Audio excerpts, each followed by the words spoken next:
Muito bem. Então, boa noite a todos, sejam todos bem-vindos. Estamos na reta final do estudo Selamento do Povo de Deus e hoje nós vamos falar sobre o número dos selados. Lembrando que nós já estamos na reta final. Na terça-feira que vem já é o último estudo dessa série.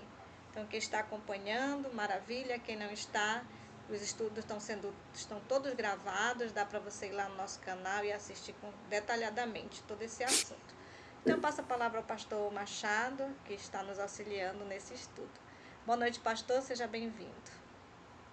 Boa noite, meus amados irmãos e irmãs, mais uma vez, graça e paz. É um prazer estar aqui para compartilhar convosco desse tema tão importante para o povo remanescente, que é o povo do selamento. Fiquei muito triste em não poder participar do estudo passado, deu um problema no meu celular, e aí eu perdi o contato de todo mundo. Mas hoje, graças a Deus, estamos aqui. E o estudo passado foi feito pelo nosso querido missionário Joséilson Borges, né? Sobre as qualificações dos selados, as condições para receber o selo, quem somente será selado, né?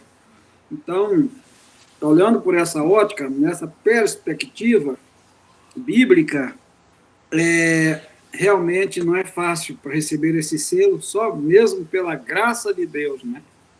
Pela renúncia completa, né?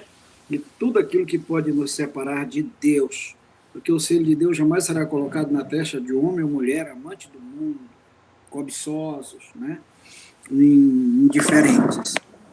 Então, nós vamos para o estudo de hoje sobre o número. Nosso querido irmão Elias está presente? Sim, meu irmão. Amém, como sempre, né, irmão? Nós vamos ler na palavra de Deus, na Bíblia Sagrada, no livro do Apocalipse 14, verso 1. Pedi para o irmão Elias ler, por gentileza. Nós já lemos no estudo passado, vamos reler.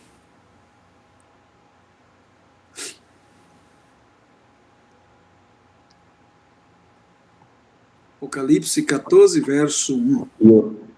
E olhei, e eis que estava o Cordeiro sobre o monte Sião, e com ele 144.000, que em suas testas tinha escrito o nome de seu pai. Obrigado, irmão. João olhou, irmãos. Ele viu, irmãos. Ele viu 144.000 pessoas seladas. No caso, ele anteviu, né? Ele teve uma visão futura, né? E ele disse que ali, sobre o trono, ele viu 144.000 pessoas seladas. E eu acredito. Em Apocalipse 16, irmãos, existem 3 grupos ali diante do trono. A irmã White, descrevendo no livro O Grande Conflito, ela disse que o primeiro grupo que está mais próximo do trono são aqueles que foram mais zelosos no serviço de Satanás. Foram quais que são tirados do fogo. No segundo grupo estão os 144.000, que também na Bíblia e no Espírito de Profecia são chamados de grande multidão. 144.000, claro que é uma grande multidão. E depois, na terceira ala, estão todos os demais redimidos desde Abel, ou seja, a grande multidão de salvos. Então, João, ele viu esses 3 grupos.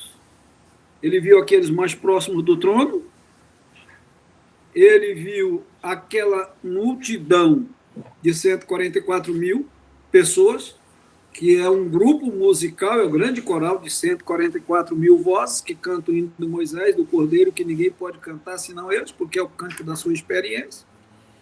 Diz a irmã White que ninguém nunca teve experiência semelhante. E depois ele vê uma grande multidão incontável. E realmente está correto. Nós temos 3 classes ali diante do trono. Agora, um detalhe interessante. João viu, mas ele também ouviu, né? Ele ouviu desse selamento e do número. É aquilo que eu falei no estudo passado. Para uma pessoa testemunhar de algo, ele tem que ter visto, pelo menos, né? Ou ouvido. Como eu disse, os apóstolos falaram, nós vimos, né? E ouvimos, nós ouvimos e agora vimos. Como eu disse para Natanael, né? Natanael já tinha ouvido acerca de Cristo, mas agora ele queria ver. E aí Filipe disse, vem e vê. Então nós vamos reler novamente Apocalipse 7, né? A confirmação, só para ficar gravado aqui. Versículo 1 em diante. Irmão Eliés, por bondade.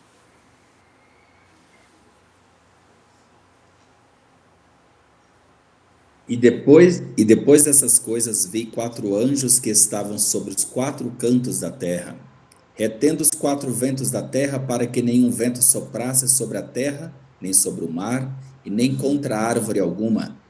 E vi outro anjo subir do lado do sol nascente, e que tinha o selo do Deus vivo, e clamou com grande voz aos 4 anjos a quem fora dado o poder de danificar a terra e o mar, dizendo: não danifiqueis a terra, nem o mar, nem as árvores, até que hajamos assinalados nas suas testas os servos do nosso Deus. E ouvi o número dos assinalados, e eram 144.000 assinalados de todas as tribos dos filhos de Israel. Amém. Obrigado, irmão Eliés. Irmãos, então João tinha visto no capítulo 14. No capítulo 7 ele diz que ouviu. Então é uma testemunha fiel, é uma testemunha autêntica. É alguém que sabia o que dizia. Ele não estava confuso. Ele viu, depois ele ouviu. Agora vamos para Mateus. Uma visão maravilhosa. Eu fiquei triste porque a irmã falou que na próxima semana já vai ser o último estudo sobre o tema, e nós tínhamos ainda tanta coisa para ler. Mateus 17, verso 11, aliás, por gentileza. E Jesus respondendo disse-lhes: em verdade, Elias virá primeiro e restaurará todas as coisas. Olhem que coisa maravilhosa. Aí nós temos a transfiguração. Nós temos aí, em Mateus 17, uma miniatura da segunda vinda gloriosa de Jesus, para buscar todos os salvos, para buscar a sua igreja redimida pelo seu sangue, desde Abel. Então, aqui nós temos a transfiguração, né? Jesus transfigurou-se diante daqueles discípulos ali, que ele havia levado consigo, né? Agora eu vou pedir para o irmão ler para nós, por gentileza, o versículo 3. E eis que lhes apareceram Moisés e Elias falando com ele. Olha que coisa interessante, meus amados. Primeiro detalhe, eles perguntaram, mestre, por que dizem que é necessário que Elias venha primeiro? Jesus disse, de fato, Elias virá primeiro e restaurará todas as coisas. Olhem só, preste atenção nesse raciocínio aqui. Nós temos o primeiro Elias, o Elias tesbita de Gileade, de Reis. Nós temos o segundo Elias, que é o João Batista, nós lemos aqui em Mateus 17, que então entenderam que eles falaram de João Batista, que ele viria no espírito e virtude de Elias. A irmã White diz que aqui é descrito o caráter e a obra, né? Então, a obra do João Batista era a mesma de Elias, uma obra de restauração. Mas aqui Jesus disse, Elias virá primeiro. João Batista já tinha vindo, inclusive já tinha sido morto. E Jesus coloca o verbo para o futuro. No livro Profetas e Reis, a página 644, a irmã White diz, aqui o profeta descreve o último movimento religioso que se levantará no templo do fim, representado pelo fiel Elias. E ela diz mais, assim como João Batista preparou o primeiro advento de Cristo, esse Elias aqui de Mateus, ele preparará o segundo advento. Ela diz, João era um reformador. Esse terceiro Elias também é um reformador, é um movimento de reformatório. E é interessante as características desse terceiro Elias. O primeiro Elias, ele se alimentava de alfarrobas e mel.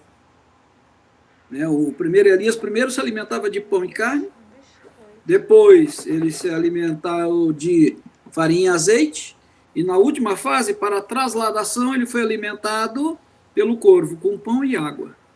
A primeira fase do pão e carne, trazido pelos corvos, era uma representação da alimentação do povo de Deus até 1844, ou até 1863, quando vem, 19 anos depois, quando vem a mensagem da reforma de saúde. Mas eu posso contar 44 porque José Betts e alguns outros já eram vegetarianos naquela época, desde 1843. Agora, a segunda fase, a farinha e o azeite da casa da viúva, é a fase que nós estamos comendo hoje, vegetais. Mas a terceira fase, o pão e a água servido pelo anjo ali em 2 refeições, para ele ir até Horebe, o monte de Deus, representa a alimentação que teremos no tempo do decreto, no tempo que fomos proibidos de comprar e vender, no tempo das pragas. A Ellen White, ela citou ali no livro Primeiros Escritos, ela diz, foi-me mostrado que é contrário à Bíblia fazer qualquer provisão para o tempo de angústia, quando a espada e a fome estarão campeando sobre a terra. Foi-me mostrado que se o povo de Deus armazenasse alimentos para si, para essa ocasião, isso lhe seria arrebatado por mãos violentas. É tempo de confiar em Deus, ele será a nossa defesa.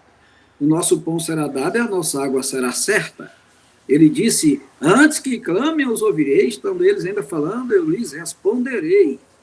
E ele diz lá no Salmo, que poupá-lo-ei como um homem poupa seu filho que o serve. Como eles guardaram a palavra da minha perseverança, eu os guardarei na hora da tentação que há de vir para tentar o mundo todo. Essa é a promessa de Deus de nos prover pão. A irmã diz, foi-me mostrado que, se necessário for, Deus preparará mesa para o seu povo no deserto. Olha que coisa interessante.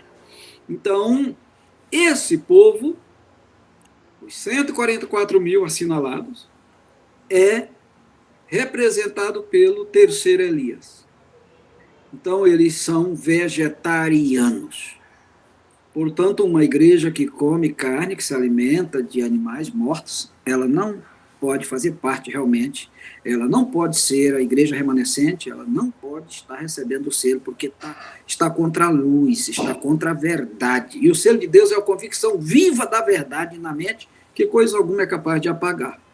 Então, quem está atropelando alguma verdade bíblica, não vai receber esse selo mesmo. Jamais receberá o selo de Deus, o homem ou mulher, amantes do mundo, intemperantes e etc. Agora, um outro detalhe também. O vestuário do primeiro Elias era veste de pele. O vestuário do segundo Elias, o João Batista, também. Ele tinha um cajado e um vestuário de pele de carneiro. Aliás, de camelo. Agora, o terceiro Elias, também, Deus lhes deu em 1863, no dia 4 de julho, a visão sobre a reforma de saúde, que inclui a mensagem da reforma do vestuário. Então, aqui no Profetas e Reis 644, a irmã White fala exatamente disso. E no Conselho sobre Regime Alimentar 72, Conselho sobre Saúde, página 71, Então, aqui é descrito esse fiel Elias, diz a irmã White aqui, que é um movimento reformatório do tempo do fim, que prepara o segundo advento glorioso de Jesus. Então, representando o terceiro Elias, eles não se alimentam de carne e tem um vestuário, Tem a reforma do vestuário, um vestuário típico, característico do Elias, peculiar. Outro detalhe, o segundo Elias, que foi o primeiro Elias, ele defendeu a lei de Deus no Carmelo, lá, no Monte Carmelo, contra os profetas de Baal. A irmã White faz um paralelo aqui no Profetas e Reis, que esse movimento da igreja remanescente, defenderá a santa lei de Deus no Carmelo da apostasia universal no período do decreto dominical, tá? No alto clamor. E também ela faz esse paralelo muito íntimo, e também ela diz que eles, frutas, verduras, cereais e nozes, preparados da maneira mais natural possível, são a alimentação daqueles que serão trasladados ao céu como Elias. Então, quando aquela outra igreja lá diz que os 144 mil é simbólico, que só vai ser selado lá na chuva serôdia, eles têm razão, eles realmente não pertencem a esse número, não, porque comem carne e se vestem como os mundanos, como o povo do caminho largo. Então, o Elias aqui é diferenciado. E o João Batista, como o segundo Elias, quando soube que Herodes estava para se casar com Herodia, estando Filipe ainda vivo, seu marido, ele disse, não tinha lícito tomar essa mulher por esposa, porque o marido dela ainda está vivo. Então aqui ele não reconhecia divórcio, parte inocente, essa baboseira toda, não. Ele fechou. O marido dela está vivo. Uma vez que só a morte pode desatar, né, o casamento. Então, repito, não é uma igreja que come carne, uma igreja que se veste como os mundanos e que livremente, né, com a farsazinha ali da tal inocente. Então, não tem as características do povo arrebatado, do representante do terceiro Elias. Logo, só o movimento de reforma tem essa característica. E aqui fica uma advertência. Como é que você está se vestindo? Qual é o seu modo de vestuário? Não é porque nós estamos no movimento de reforma que nós estamos seguros, né? Se a gente não segue a luz, não temos as características, estamos fora, como indivíduos. Aqui, voltando ao assunto da transfiguração, desejado de todas as nações, a página 421, repetindo, o desejado de todas as nações, 421, Emma White comenta Mateus 17. Ela diz, aqui sobre o Pisga, ali sobre o Pisga estavam Moisés, Elias e Cristo. Eles conversavam com Jesus. Ela diz, ali estão representadas as duas classes de salvos que estarão sobre a terra por ocasião da segunda vinda de Jesus. Moisés representando os mortos, ressuscitados, porque ele morreu ali no monte, foi ressuscitado por Cristo. E Elias, representando os que estarão vivos sobre a terra quando Cristo voltar. Nós ouvimos daqueles irmãos lá, ex-irmãos, que 144 mil não é assunto de salvação, isso não importa, tanto faz você estar na grande multidão como está nos 144 mil, o importante é você ser salvo, e blá, blá, blá. Isso é mensagem de perdição, tá? Isso é mensagem de perdição. Como adventista do sétimo dia, guardador dos mandamentos de Deus, já falamos aqui sobre o selo, como representados pelo terceiro Elias, na reforma do sábado, na reforma da lei de Deus, na reforma do matrimônio, na reforma da alimentação, na reforma do vestuário, ou somos parte desse grupo, ou estamos fora do céu, porque a grande multidão é para representar apenas os que não têm a luz da terceira mensagem angélica. Aqueles que morreram também sem conhecer o sábado, certo? Então, aqui na volta de Cristo só tem duas classes. Os que morreram e são ressuscitados, que é a grande multidão, ou os que são selados, que não passam pela morte, são trasladados. E nós vamos falar mais à frente sobre isso, porque tem as objeções e nós teremos que ter as refutações sobre isso. Então, meus queridos, aqui, desejado todas as nações, 421, fecha. Só duas classes de salvos na volta de Cristo. Então, se alguém não está na classe dos trasladados, que são os 144 mil, sem passar pela morte, e não está na grande multidão, então já se sabe em que classe ele vai estar, não é? Que ninguém de nós aqui Nenhum sincero queira estar nessa outra classe. Então, aqui não tem uma terceira classe, não tem uma classe intermediária, só tem duas. Para quem não conheceu a mensagem do terceiro anjo, para quem não recebeu o sábado como uma prova, um teste, já estudamos no estudo passado, para quem morreu antes da porta do Santíssimo ser aberta, e o sábado ser um teste, uma pedra de toque de lealdade, para quem não fez parte desse movimento reformatório, de Isaías 58, restaurando as antigas ruínas, tapando a brecha, então vai para a grande multidão. Agora, repito, para quem é adventista do sétimo dia, pelo menos se diz ser, que ainda diz que representa o terceiro anjo, né, que é representado pelo terceiro anjo, que é a igreja remanescente, ainda diz que a igreja é parte da igreja remanescente, mas que não tem as características, esse mente, né? No Apocalipse, lemos que ele se diz judeus, mas mente. Né? E nem o mentiroso era a parte, né? Os 144 mil na sua boca não se acha mentira ou engano. Bom, eu acho que essa questão aqui de Mateus 17 já está resolvida. Vamos, então, para outras questões. Eu vou pedir para o nosso querido irmão Eliés ler para a gente Isaías, capítulo 25, verso 8, verso 9. Eu gostaria de comentar bem mais, deixar bem mais amplo. Hoje eu não estou nem lendo os textos, só estou citando-os por causa do tempo.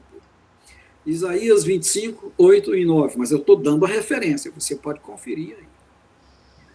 Aniquilará a morte para sempre, e assim enxugará o Senhor Deus as lágrimas de todos os rostos, e tirará o opróbrio do seu povo, de toda a terra, porque o Senhor o disse. E naquele dia se dirá: eis que este é o nosso Deus a quem aguardávamos, e ele nos salvará. Este é o Senhor a quem aguardávamos, na sua salvação gozaremos e nos alegraremos. Meus queridos, obrigado, irmão Eliés. Quem são esses salvos que dirão: esse é o Senhor a quem nós aguardávamos? Irmãos, essa parte de Isaías se aplica aos que estarão vivos por ocasião da vinda de Cristo. Eles aguardavam vivos. Todos os salvos o aguardam, os perdidos também de alguma forma o aguardam. Na sepultura ou vivos, mas aqui fala dos que estarão vivos, repito. É como lemos lá em 1 aos Coríntios 15, né? Então, Paulo diz: nem todos dormiremos, mas transformados seremos no momento de abrir e fechar de olhos. A ressoar da última trombeta, porque a trombeta soará, e os que morreram em Cristo estarão primeiro, e nós, que estivermos vivos, seremos transformados. Então, isso aqui é uma citação aos que estarão vivos por ocasião da volta de Cristo. Nós vamos ler o Apocalipse 14, verso 13. Apocalipse 14, 13 é uma profecia. Esse texto é maravilhoso, é profundo. E vou dizer aqui uma coisa, para ficar bem pontuada. Somente os adventistas do sétimo dia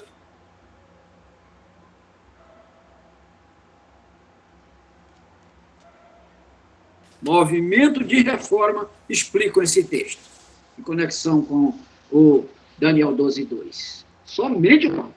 Você vai falando, vai ressuscitar na volta de Cristo, irmão. Se na verdade ele é um salvo, ele está selado, ele faz parte do número, ele ressuscita a voz de Deus. Quando Cristo voltar, ele já vai estar vivo. Quando a trombeta de prata de Cristo chamar a grande multidão que está no sepulcro, esses já estarão de pé, aclamando: esse é o Deus a quem nós aguardamos e ele nos salvará. Então aquela igreja lá não prega a mensagem verdadeira sobre a ressurreição. Tá? É bom que isso fique bem claro. Então, irmão Elias, gentileza. E ouvi uma voz do céu que me dizia: escreve, bem-aventurados os mortos que desde agora morrem no Senhor. Sim, diz o Espírito, para que descanse dos seus trabalhos e as suas obras os acompanhem. Obrigado, irmão. Olha que coisa maravilhosa. Então, a voz disse: bem-aventurados os mortos, que desde agora morrem no Senhor. Aí fica a pergunta: e os que morreram antes, não são bem-aventurados? Claro que são. Essa semana eu estava lendo Hebreus 11, ali na lição, e fiquei impressionado Como ali em Hebreus 11, Paulo fala que Moisés, pelo vitupério de Cristo, recusou os tesouros do Egito e preferiu morrer com o povo de Deus, sofrer com o povo de Deus. Interessante, pela glória de Cristo. Então, você observa que Moisés e Cristo estão juntos desde muito tempo, desde que o mundo existe. Então, é muito interessante, né? Não é o Cristo que surgiu só depois de Belém, não é? É aquele Cristo que é o Jeová das Escrituras, que criou todas as coisas. Então, que deu a lei a Moisés, enfim. Mas não é o assunto de hoje. Então, olhem como é interessante isso aqui, meus amados. Bem-aventurados os mortos que desde agora. Agora quando? Se você pegar quando João escrevia, faz 2000 anos atrás. Mas nós já estudamos aqui que o tempo do selamento é o mesmo tempo do juízo investigativo, é o tempo do fim, é após os 1260 anos, é após o crescimento do sol da lua, terremoto de Lisboa, o dia escuro, a queda das estrelas. Nós já aprendemos que o tempo do selamento é o tempo da proclamação da tríplice mensagem, é o tempo que a porta do santuário é aberta. Então, esse agora é 1844.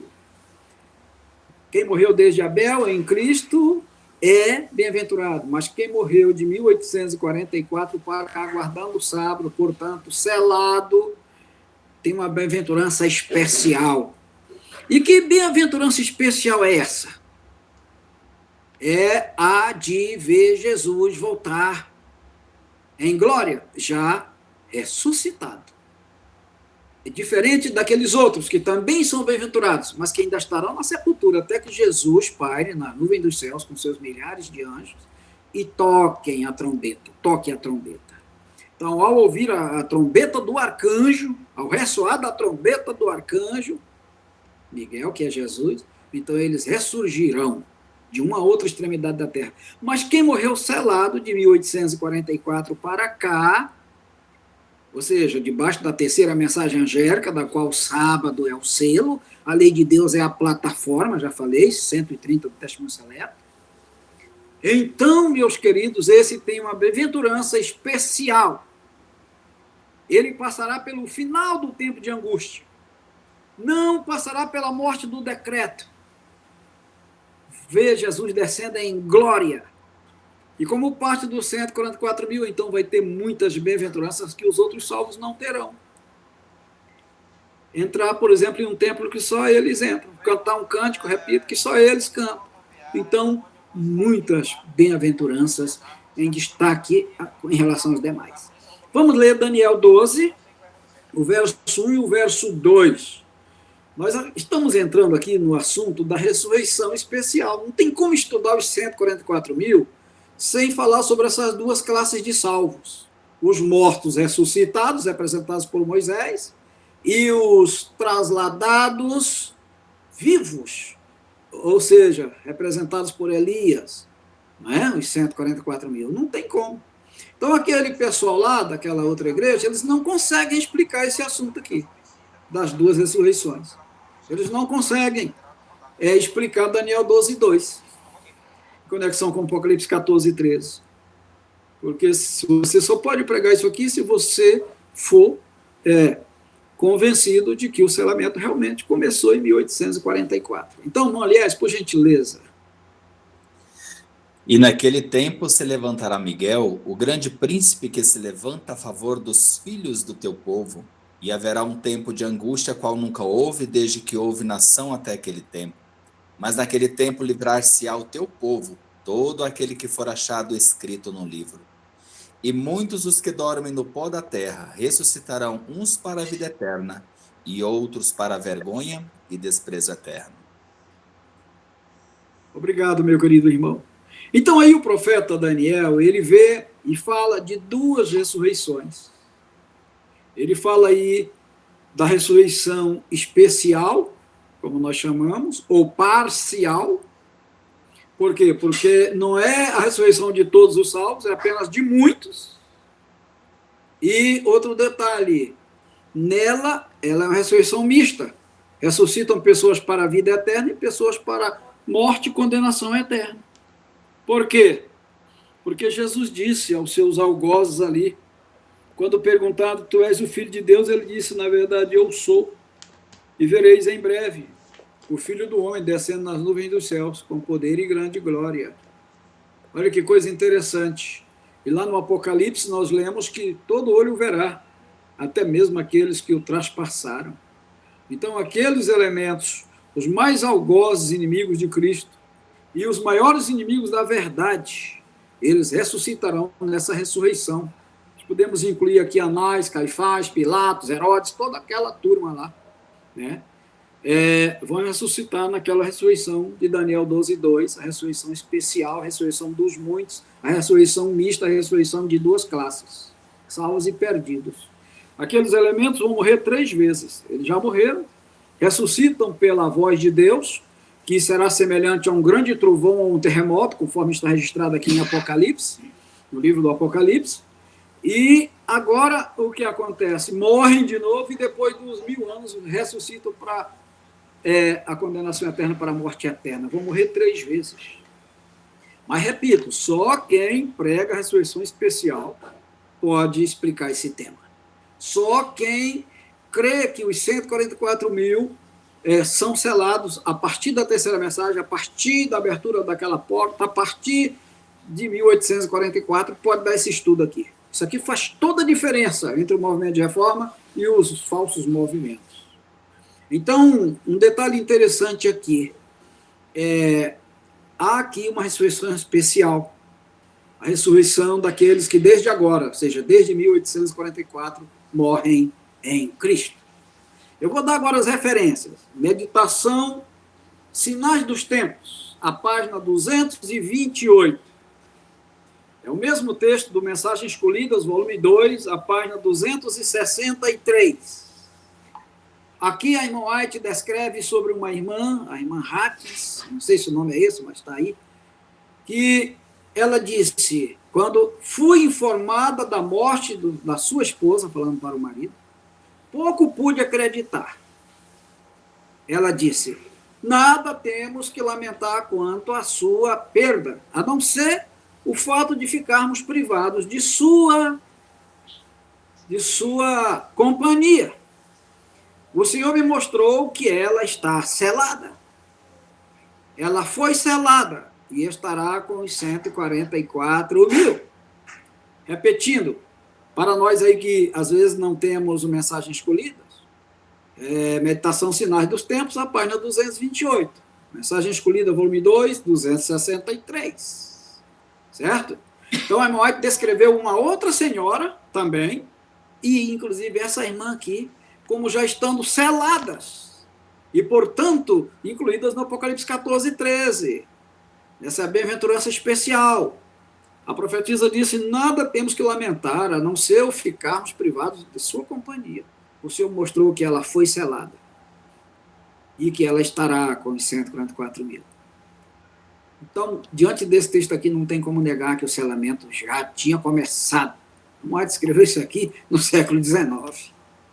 Agora, um detalhe interessante. No livro Grande Conflito, a página 637, a irmã White descrevendo os momentos finais ali, do Apocalipse 8, ali, da 7ª praga, ela diz assim, ouviu-se um grande terremoto, ela cita o texto do Apocalipse, como nunca houve desde que há nação sobre a terra até aquele tempo. Apocalipse 16, vou pedir para o Melies ler, para ficar registrado, Apocalipse 16, o verso 17 e o verso 18. Então, ela diz que esse terremoto, ela diz, os ímpios julgaram ser apenas um trovão ou um terremoto, mas os santos vivos, juntamente com os santos ressuscitados, fazendo parte dos 144.000, compreenderam que era a voz de Deus.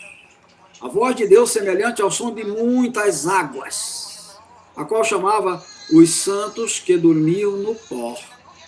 Então, nós temos 2 ressurreições. Uma ressurreição que acontece pela voz de Deus, certo? Ali no finalzinho da última praga. E temos agora a ressurreição geral pela trombeta de prata de Cristo e seus anjos. São 2 ressurreições.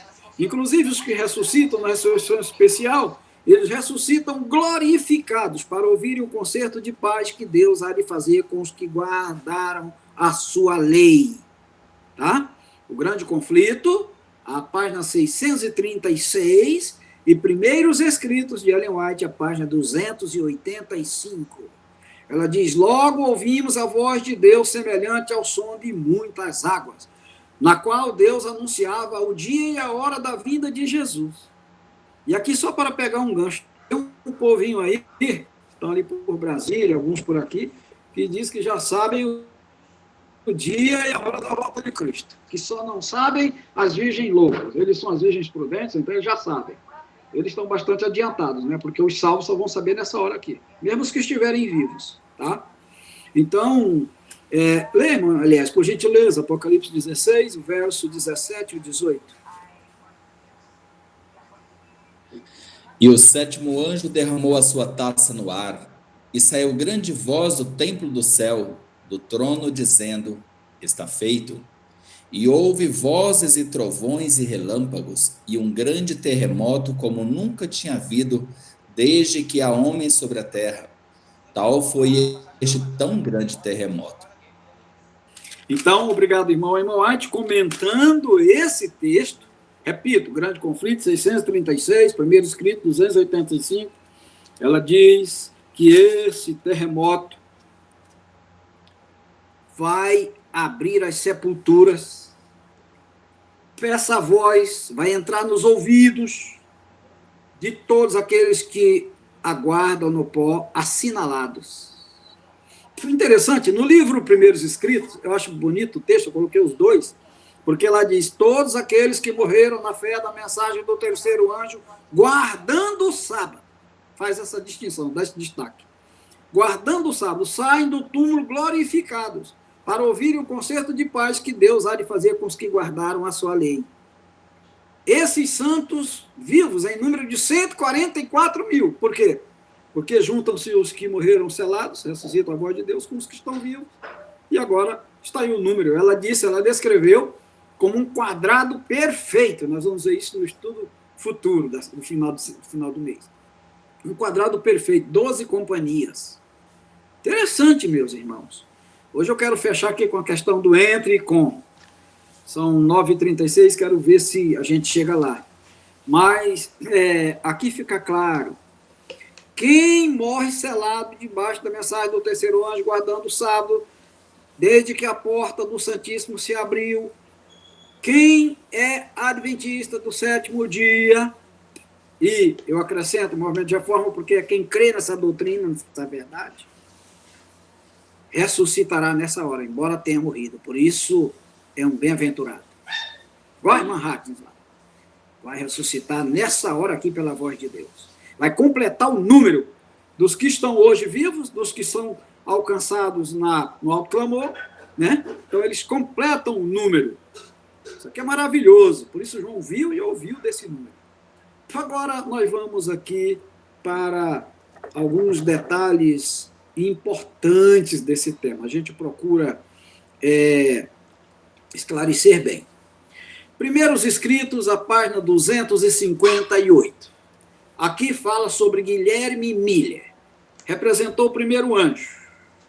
Guilherme Miller foi o arauto do Daniel, falando sobre a abertura do santuário, 8:14. Ele representou o anjo do Apocalipse 14:6. Representou o anjo do Apocalipse 10. Guilherme Miller, então, aqui é o centro, né, da mensagem do advento. Porém, ele não aceitou a verdade do sábado. Ele morreu sem guardar o sábado. E como fica o caso dele? Eu vou dar aqui a referência só para mostrar como Apocalipse 14:13, Daniel 12:2 realmente trazem, né, ali um divisor de águas. Repetindo, primeiro escrito, 2:5-8. Aqui a White diz que Guilherme Miller não guardou o sábado, mas ela diz: mas os anjos vigiam o precioso pó desse fiel servo de Deus, e ele há de ressuscitar na grande multidão. Ele vai ressuscitar pela trombeta de prata de Cristo e seus anjos. Por que que ele, mesmo tendo morrido depois de 1844, não vai fazer parte do Apocalipse 14:13? Por não ter guardado o sábado, tá?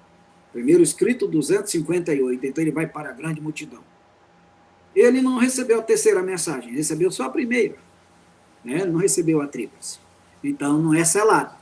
Então, eu peguei essa referência de Miller aqui como um divisor de águas. Miller, José Imes e tantos outros que fizeram parte do movimento do Advento, dos mileritas, do primeiro anjo, mas que não vão estar entre nós, certo? Porque sequer a questão do santuário já havia sido compreendida. Agora, como um todo, um detalhe, nós temos aqui alguns detalhes que eu quero trazer para a nossa consideração.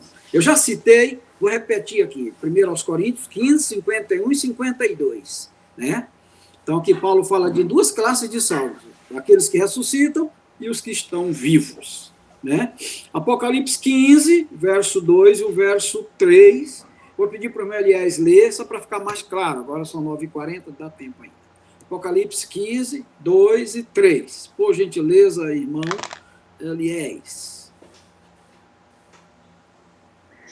E vi um como mar de vidro misturado com fogo, e também os que saíram vitoriosos da besta e da sua imagem e do seu sinal, e do número do seu nome, que estavam junto ao mar de vidro, e tinham as harpas de Deus, e cantavam o cântico de Moisés, servo de Deus, e o cântico do Cordeiro, dizendo: grandes e maravilhosas são as tuas obras, Senhor Deus Todo-Poderoso, justo e verdadeiro são os teus caminhos, ó Rei dos Santos. Obrigado, irmão. Que coisa linda, irmão. Então, aí estão os 3 grupos de salvos. Aí estão todos os salvos nessa hora. Mas os 144 mil são destacados aí. Destacados. Olha que coisa interessante. E aí fica claro que alguns, ali no período final, né, serão mártires, pagarão com sua própria vida. Mas, enfim, já são ressuscitados. Mas é dito que os 144 mil são comprados vivos. Aí vem aquela questão lá dos nossos oponentes. Uai, mas e quem já morreu de 44 para cá, se aqui é como vocês dizem, que o selamento começou nessa época, como que eles estarão vivos na volta de Cristo? Aí ressuscitam na exceção especial, a voz de Deus. E diz que eles vieram da grande tribulação. Como? Se morreram em 44. Ora, mas eles ressuscitam a voz de Deus no finalzinho da 7ª praga. Eles ressuscitam ali, entre a 6ª e a 7ª praga, eles ressuscitam justamente no momento do decreto de morte e passam pela angústia mental, a angústia de Jacó na 2ª fase. Que a angústia de Jacó tem 2 fases. A primeira era o medo de Esaú. Nós vamos temer os ímpios, né? Mesmo depois de ressuscitados, porque ressuscitam glorificados, mas não imortais, não imortalizados, certo?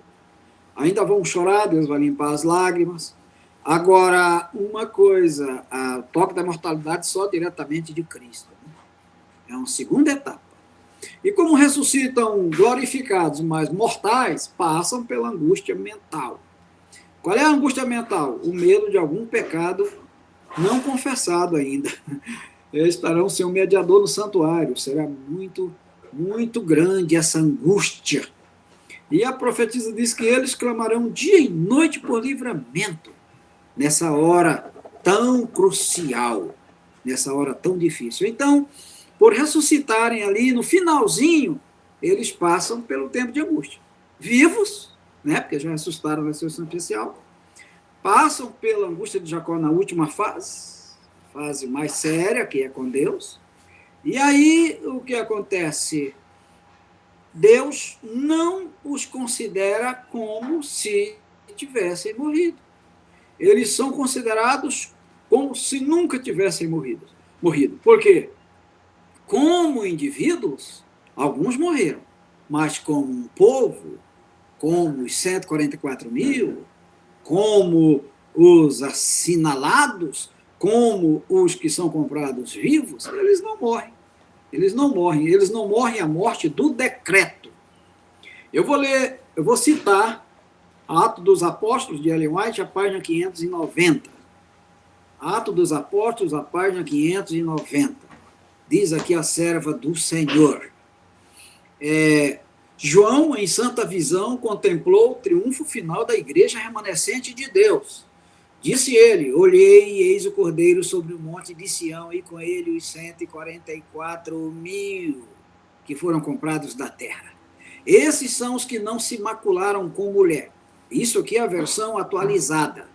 Nesse caso aqui eu vou deixar um detalhe. Nós, na teologia, aceitamos apenas a Bíblia corrigida. E por quê? Porque aqui na atualizada diz, esses são os que não se contaminaram com mulheres. Na Bíblia corrigida diz, esses são os que não estão. Então, o verbo de tempo aparece aqui no presente. Não estão contaminados com mulheres, porque são virgens. Outra diz, são castos. Um detalhe interessante, irmãos. Não importa se eles vieram da Igreja Católica, se vieram da Metodista, da Batista, da Quadrangular, da Universal, não importa. O que importa é se eles aceitaram a mensagem, foram selados e agora pertencem à Igreja Remanescente. Então, a Igreja Remanescente, que a irmã White comenta aqui no Atos dos Apóstolos 590, não é outra senão somente os 144.000. Aquele povo lá se diz ser a Igreja Remanescente, mas discorda do número, discorda do selamento. Lógico que não é eles, né? Então, olha um detalhe aqui, não são eles, esse povo, né, do selamento. Um detalhe interessante aqui. No livro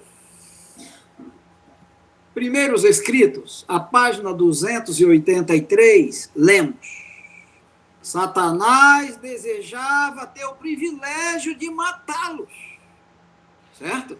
Mas Deus não permitirá. Deus não permitirá que eles passem pela morte do decreto. Deus não consentirá. Se Satanás pudesse matá-los, o seu triunfo seria completo. Mas eles agora não precisam ser mártires. A morte deles não teria nenhum sentido como a dos mártires do passado, porque já está encerrado o selamento.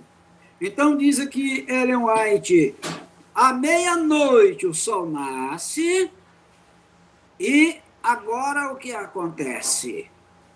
Esses justos são agraciados. Com o quê? O Senhor disse, nessa hora aqui, eles vão ouvir o concerto de paz que Deus havia feito com todos os que guardaram a sua lei. Esses santos em número de 144.000, formando um quadrado perfeito. Primeiros Escritos 2:8-3. Então, Deus não permitirá que eles passem pela morte do decreto de morte. E por isso estarão vivos na volta de Cristo. Portanto, serão considerados como se nunca houvessem morrido, mesmo que tenham morrido, repito, de 44 para cá, a morte natural. Mas a morte que eles não morrem é a morte do decreto. E nem a morte natural como um povo, certo? Então, Primeiros Escritos, a página 15, Primeiros Escritos, a página 261. Eu vou citar primeiramente 261. Diz a serva do Senhor assim: vi que Deus tem filhos honestos entre os adventistas nominais e as corporações religiosas que se corromperam. Mas antes que o alto clamor do terceiro anjo seja ouvido, ministros e povos ouvirão a voz, sairão dessas igrejas, alegremente receberão a verdade e tomarão posição ao lado do remanescente. Olha que coisa linda! Então, para Deus não importa, Deus não trabalha com o passado. Quem trabalha com o passado é Satanás. Para Deus o que importa é o presente. Então, nós adotamos a corrigida, repito, esses são os que não estão contaminados com mulheres. Nessa hora, ainda que tenham pertencido a outras igrejas, porque os adventistas vieram das outras igrejas. Então, eles agora ouvem a voz, agora, antes de se encerrar a pregação, no alto clamor, eles são assinalados. Aqui o texto fala dos dois grupos, aqueles que já estão sendo assinalados hoje, antes do alto clamor, e aqueles que serão assinalados no alto clamor, que vão completar o número. Aí agora ela vê que os 144.000 estão assinalados, completos e unidos. Olha que coisa maravilhosa, e unidos. Né? É interessante um detalhe aqui, né? Um detalhe aqui nesse momento. Somente os 144.000 entendem a voz. Isso aqui é maravilhoso. Eu não vou pedir por questão de tempo, vou só dar aqui a referência. Apocalipse 3, verso 7 ao verso 13. Leia esses versos aí e ligue com Primeiros Escritos, a página 15, tá? Então, meus queridos, ainda que tenha passado alguma parte desse povo pela morte, mas já estarão vivos no finalzinho ali, por ocasião da volta de Cristo, já estarão vivos. E, como um povo, jamais morrerão, são comprados vivos. E eles não estarão contaminados com outras mulheres, porque eles ouvem a mensagem para saírem de Babilônia ali. Porque o anjo do Apocalipse 18, o quarto anjo, ele repete a mensagem do segundo anjo. E ele chama os últimos fiéis que ainda estão em Babilônia a saírem de lá. Aí não estarão, né, repito, no presente, contaminados com mulheres. Eu vou deixar aqui, então, essa referência. Primeiros Escritos, a página 88, a página 89.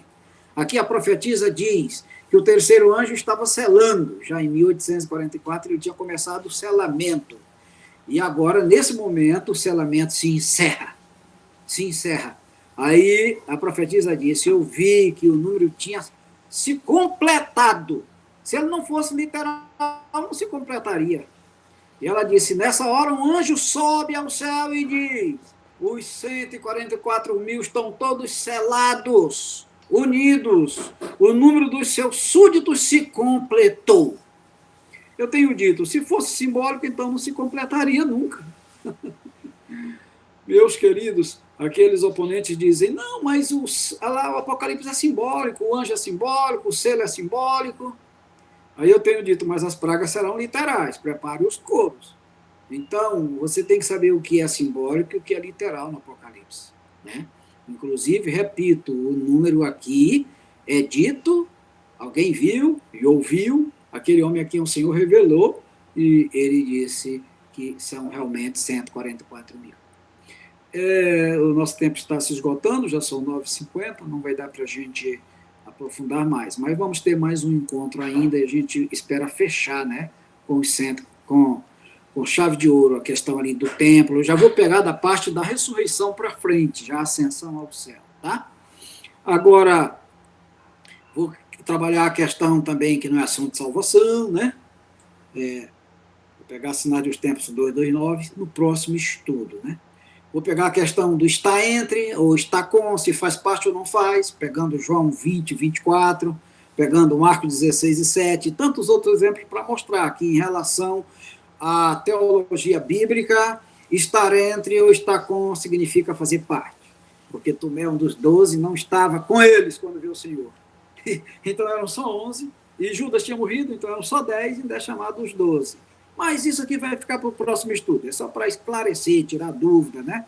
Aqui é para poder responder às objeções, né? E vamos ter as refutações. Só os 144 mil entram naquele lugar, página 63, então não adianta, nem um a mais, nem um a menos, somente os 144 mil, né? Deixa-me ver o que a gente pode pegar aqui nesses minutinhos aqui finais para fechar. Eu acho que está bom. Vamos parar por aqui, porque senão vamos atrasar. Então, o próximo estudo vai ser muito importante. O próximo estudo vai fechar com chave de ouro, já mostrando os privilégios dos 144 mil no céu, certo? E um detalhe interessante, mostrando eles aqui de maneira clara como um grupo seleto, separado, com privilégios que só eles têm. Inclusive de seguir o Cordeiro por onde quer que ele vá. E respondendo às objeções dos nossos objetores, certo? Eu acredito que fui claro. Deus nos abençoe, nos dê sua graça e até o nosso próximo encontro. Obrigado. Amém.